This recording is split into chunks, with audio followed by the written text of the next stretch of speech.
L'idée de Conceição qui réussit, c'est d'abord l'idée d'un dirigeant qui a su aller voir ailleurs. Pour une fois, on va le dire, parce que c'est Kita.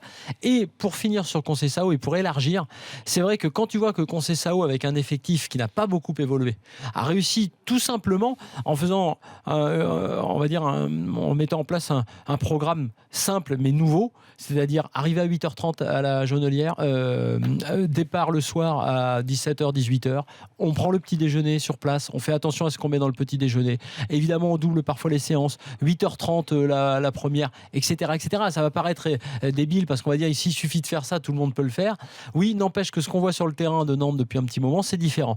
Donc, quand on entend tous ces joueurs français qui partent à l'étranger et qui disent après, j'avais jamais fait ça, on n'avait jamais autant travaillé, etc., bah là, on a des coachs qui apportent ça. Donc, je dis bravo à Kita d'avoir pris Conceição, bravo à Conceição pour ce qu'il fait avec Nantes. Et effectivement, c'est un message envoyé plus largement aux footballeurs français et aux dirigeants des clubs français.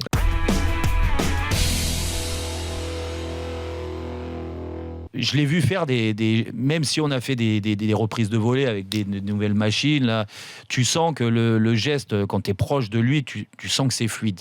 Tu sens qu'il dégage une sérénité, une aisance technique qui me fait rappeler. Alors, j'aime pas comparer parce que c'est lui mettre une pression et j'en ai parlé avec lui. C'est vrai que par rapport à Thierry Henry, il a la même trajectoire pratiquement.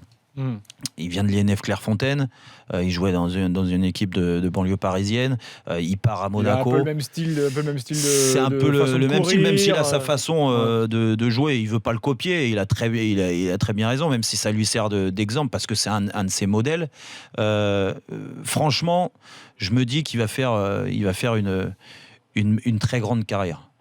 Il va falloir qu'il soit juste patient dans un premier temps pour essayer de gagner un peu plus de temps de jeu. Mais une fois que Jardim, le staff, va lui faire confiance un peu plus, je suis sûr qu'il va s'éclater. Et en tout cas, voilà, c'était une belle rencontre et je voulais lui faire un petit clin d'œil et il va continuer sa progression.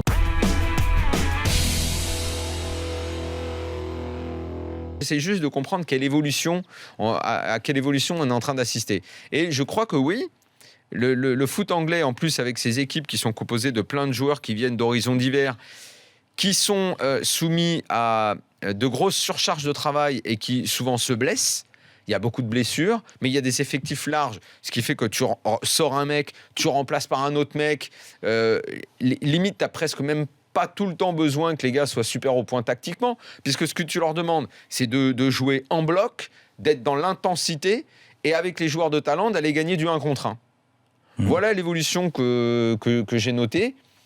Je ne suis pas définitif là-dessus, je regarde, je note. Ça ne m'étonnerait pas que ce soit ça, parce que la façon dont se construit ce championnat avec ses moyens financiers et la capacité qu'ils ont à acheter énormément d'individualités, ce football-là marche plus, s'accommode plus de l'empilage d'individualités.